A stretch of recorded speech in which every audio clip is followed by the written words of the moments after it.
হর হর মহাদেব শম্ভো। যারা শারীরিক দিক থেকে বিভিন্ন রকম সমস্যার মধ্যে রয়েছে, এটা বিচার হবে আপনাদের হরস্কোপের অষ্টম স্থান থেকে এবং দ্বাদশ স্থান থেকে আর দ্বিতীয় স্থান।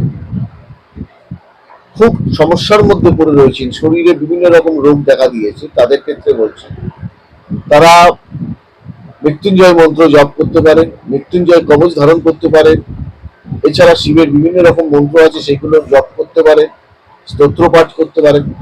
যেমন ওং জুং শাহ সজুং ওং মৃত্যুঞ্জয় শিবায় নমঃ, ওম তৎপুরুষায় বিদ্মহে মহাদেবায় ধীমহি তন্ন রুদ্র প্রচোদয়াৎ, নমঃ শম্ভবায় চ মায়োভাবায় চ মায়করায় চ শিবায় চ শিবতরায় চ, ওম তৎপুরুষায় বিদ্মহে মহাদেবায় ধীমহি তন্ন রুদ্র প্রচোদয়াৎ।